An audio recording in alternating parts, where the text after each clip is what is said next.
नमस्कार दोस्तों, बात करेंगे आज इंडिपेंडेंट सस्पेंशन के बारे में। आज़ादी के बाद का सस्पेंशन, मजाक कर रहा हूँ। ओके, इंडिपेंडेंट सस्पेंशन मीन्स, नाम से समझ जाओ, मतलब एक आज़ाद परिंदा। आज़ाद परिंदे का मतलब कि दोनों साइड के सस्पेंशन को एक दूसरे से कोई मतलब नहीं है, एकदम स्वतंत्र सोच, स्वतंत्र आज़ादी। ठीक है, तो मजाक से हट के अपन ने पिछली वीडियो में बात करी कि भाई इंडिपेंडेंस की जगह डिपेंडेंट सस्पेंशन किस तरीके से काम करता है, आखिर उसके फंक्शन किस किस तरीके के होते हैं। ओके, तो आज अपन बात करेंगे इंडिपेंडेंट सस्पेंशन के बारे में। इंडिपेंडेंट सस्पेंशन में सबसे पहले मैं चलता हूँ इसके इंट्रोडक्शन के ऊपर। तो बेसिकली कुछ इस तरह का स्ट्रक्चर रहता है। अगर मैं ये जो यहाँ पे आपको दिख रहा है ये सस्पेंशन मैं हटा दूँ, क्योंकि इसको समझाने के लिए आपको थोड़ा सा इस लुक पे ध्यान देना पड़ेगा। इंडिपेंडेंट मीन्स, डिपेंडेंट में आपको समझाया था मैंने पिछली वीडियो के अंदर कि डिपेंडेंट मतलब कि एक दूसरे के ऊपर इफेक्ट डाल रहे हैं, इंडिपेंडेंट का मतलब एक दूसरे के ऊपर इफेक्ट नहीं डाल रहे। बात का मतलब समझाऊंगा मैं आगे। तो इंडिपेंडेंट नाम से पता चलता है कि दोनों टायर एक दूसरे से बिल्कुल अलग। अगर ये टायर कुछ शॉक एब्जॉर्ब करता है तो उसका असर इसके ऊपर बिल्कुल नहीं पड़ेगा। मीन्स, मान लो कि एक गाड़ी है जो बिल्कुल प्लेन रोड पे चल रही है, एक गड्ढा आया, इस टायर के ऊपर उसने इफेक्ट डाला, तो यही टायर उसका शॉक एब्जॉर्ब करेगा और उसी जगह इफेक्ट खत्म हो जाएगा, उसका बाकी टायरों पे या फिर इस बगल वाले टायर पे भी असर नहीं पड़ेगा। और गाड़ी के रोल ओवर के अंदर इंडिपेंडेंट सस्पेंशन बहुत बड़ी एक भूमिका निभाता है। गाड़ी के रोल ओवर को बहुत डाउन कर देता है। रोल ओवर डाउन होने की वजह से गाड़ी के अंदर जो वाइब्रेशन से छोटे छोटे जो आते हैं या फिर एक धक्का सा महसूस होता है, वो धक्का बहुत कम हो जाता है। अब इस इंडिपेंडेंट सस्पेंशन के अंदर भी बहुत सारे अलग अलग तरह के सस्पेंशन आते हैं। मींस जैसे कि डबल विशबोन, मैकफर्सन, ऐसे बहुत सारे आते हैं। तो सबके बारे में भी डिटेल में अपन बात करेंगे। सबसे पहले टाइप्स के अंदर ये 3 डोमिनेंट टाइप्स हैं जो कि आजकल मॉडर्न गाड़ियों में हमें ज़्यादातर देखने को मिल रहे हैं, जिसके अंदर से मैकफर्सन सस्पेंशन स्ट्रट वाला बहुत फेमस है। तो ये 3 है। सबसे पहला है डबल विशबोन, फिर है मल्टी लिंक, इसे कहते हैं डबल विशबोन, ये जो आपको ये फोटो दिख रही है, इसे कहते हैं मैकफर्सन और इसे कहते हैं मल्टी लिंक। ठीक है, ये 3 सस्पेंशन होते हैं अपने पास। उसके बाद सबसे पहले मैं जाता हूँ डबल विशबोन के ऊपर। डबल विशबोन बेसिकली कुछ इस तरह का स्ट्रक्चर रहता है। डबल विशबोन, सबसे पहले नाम से फ़र्क सुनो। विशबोन, आपने आर्म का नाम सुना होगा। जो लोअर जॉइंट होता है, जो कि नीचे की चेसी से और नीचे की जो हब है उसके नीचे वाले हिस्से से जुड़ा रहता है, उसे लोअर आर्म कहते हैं। मैं विशबोन को एज आर्म बोल रहा हूँ, कंफ्यूज मत हो जाना। जैसे कि यहाँ पे देख सकते हैं आप, जो ये आ रहा है आपका सस्पेंशन, डैम्पर और स्प्रिंग सिस्टम, इससे जो नीचे से जो आर्म कनेक्ट है उसे लोअर आर्म बोलते हैं। और अगर इसके ऊपर मैं एक और आर्म जोड़ के ऊपर का एक और एंगल सेट कर दूँ, ठीक है, इसमें मैं लिंक रॉड जोड़ने की बजाय ऊपर के एक और आर्म या फिर एक और अपर आर्म मैं सेट कर दूँ, तो इसे डबल विशबोन कहते हैं या फिर double arm shock absorber system कहते हैं। ठीक है, डबल विशबोन का मतलब यही होता है कि दोनों ऊपर नीचे आर्म लगी हुई है as for stabilization of the tyre hub और शॉक एब्जॉर्बर्स। ओके, तो इसका एक मैं वर्किंग सिस्टम आपको बताऊंगा अभी। साथ ही साथ आप देख सकते हैं यहाँ पे स्टीयरिंग कनेक्ट है। ओके, उधर से एक एक्सल आ रहा है। डबल विशबोन हब से एक तो ऊपर की तरफ पे और एक नीचे की तरफ पे, दोनों तरफ पे आर्म कनेक्टेड है। आर्म का जो एक मुंह वाला हिस्सा है वो टायर की साइड है और 2 मुंह वाला हिस्सा चेसी की साइड, ताकि एक स्टेबिलिटी बन सके, दोनों ऊपर नीचे हो सके। ठीक है, अब मैं आपको डबल विशबोन की वर्किंग सिस्टम बताता हूँ। ओके, ये देख सकते हैं आप यहाँ पे डबल विशबोन किस तरीके से एक्टिव और इनएक्टिव हो रहे हैं समय के साथ। ये देखिए, ये यहाँ पर आप देख सकते हैं, यहाँ पर ये दोनों चेसी से कनेक्टेड हैं और यहाँ पर टायर जैसे जैसे घूम रहा है उस तरीके से हिसाब से सेटलमेंट हो रहे हैं, ऊपर नीचे ऊपर नीचे। ये देखिए किस तरीके से काम करते हैं।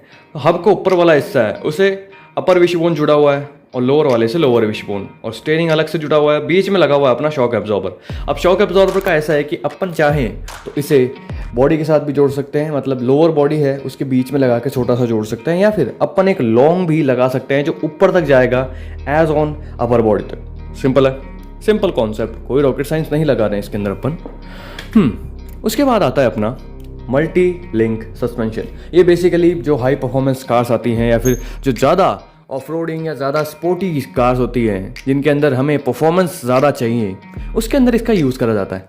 मल्टी लिंक, भाई नाम से समझो, मतलब जिसके अंदर बहुत सारे लिंक्स हमें लगा रखे हैं, जैसे कि लिंक रॉड जिसे हम कहते हैं, जिसके दोनों मुंह से जॉइंट्स जुड़े होते हैं और दोनों मुंह मूवेबल होते हैं। लिंक रॉड का मतलब ये होता है कि दोनों जॉइंट के जो एंड है वो मूवेबल है, वो फ्री है, उसके बीच में बेयरिंग या बुश लगा हुआ है जिसकी वजह से वो मूवेबल है, लेकिन उनकी जो रॉड है वो बिल्कुल हार्ड है, स्टिफ है, या तो एक सेट है एंगल पे है डिज़ाइन के अंदर, या फिर बिल्कुल स्ट्रेट है। जैसे कि यहाँ पे आप देख सकते हैं कि एक जॉइंट यहाँ से यहाँ जा रहा है लेकिन दोनों जॉइंट मूवेबल है, एक जॉइंट यहाँ से यहाँ जा रहा है, वो जॉइंट वहाँ मूवेबल है, ये जॉइंट यहाँ से यहाँ जा रहा है, ये मूवेबल है कुछ इस तरीके से, ये जॉइंट यहाँ से यहाँ, ये जॉइंट यहाँ से यहाँ, लेकिन सारे जॉइंट मूवेबल हैं, लेकिन एक फिक्स एक शेप के अंदर है, एक फिक्स रेशियो के अंदर मूव कर रहे हैं, एक फिक्स एंगल के अंदर मूव कर रहे हैं। हर किसी का एक पर्पस है, हर किसी का एक एंगल सेट कर रखा है कि भाई इस एंगल पे अगर गाड़ी मुड़ेगी तो हमें इस लिंक रॉड की ज़रूरत पड़ेगी, या फिर उस एंगल पे मुड़ेगी तो हमें इस लिंक रॉड की ज़रूरत पड़ेगी शॉक को एब्जॉर्ब करने के लिए और परफॉर्मेंस को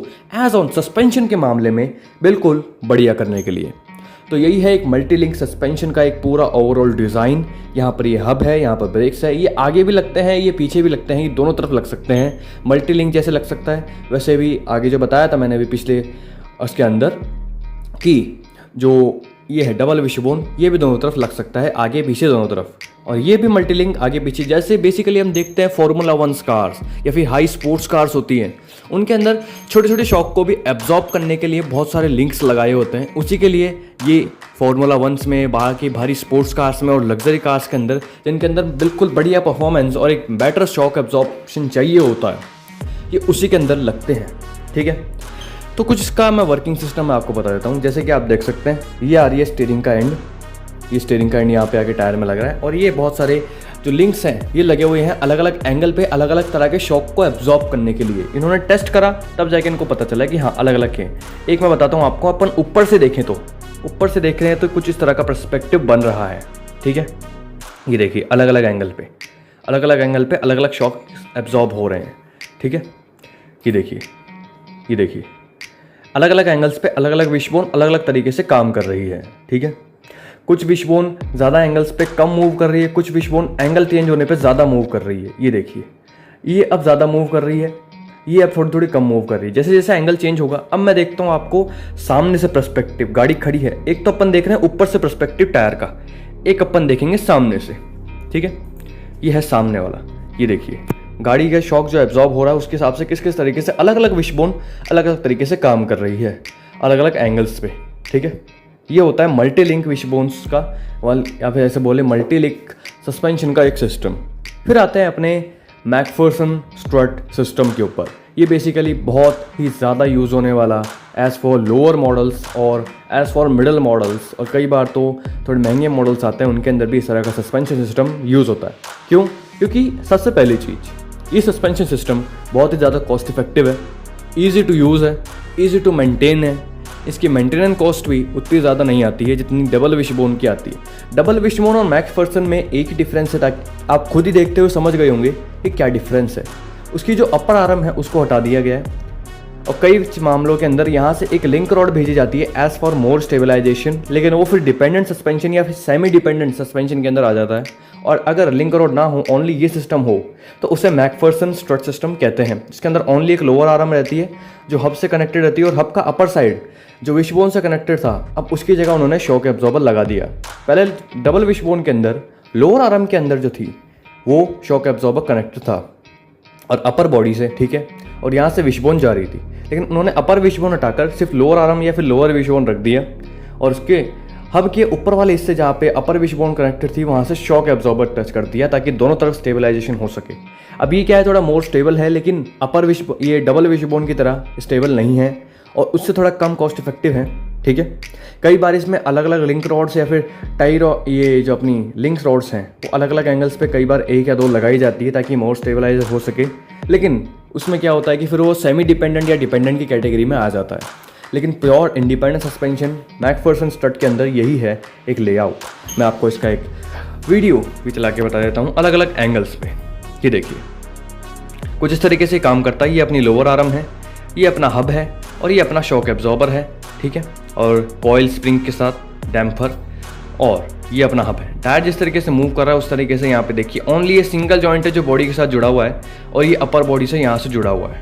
ये अपर बॉडी है और ये टायर है जो अपन देखते हैं ना, जैसे अपन एज ए फेंडर लाइनिंग जिसे बोलते हैं, या फिर अपनी देसी भाषा में बोलूँ मरगाट जिसे बोलते हैं अंदर का, वो गाड़ी का। ये अपर बॉडी से जुड़ा हुआ है, शॉक एब्जॉर्बर, यहाँ पर ये हब है और यहाँ पर ये लोअर आर्म है जिस तरीके से काम कर रही है। एक साइड वे में आपको बता देता हूँ, ये देखिए, ये आप देख सकते हैं चाहे तो, ये देखिए, ये ओनली लोअर आर्म कनेक्टेड है और अपर बॉडी से कनेक्टेड है। ये सिर्फ ये 2 जॉइंट्स है और कई बार इसमें मल्टी लिंक्स लगाई जाती है साथ में ताकि मोर स्टेबलाइज हो सके। तो यही था कुछ आज की वीडियो के लिए। I hope you enjoy, I hope you understand. अगर अंडरस्टैंड नहीं आया हो तो शायद आप दोबारा वीडियो देख सकते हैं, लेकिन आज के लिए धन्यवाद।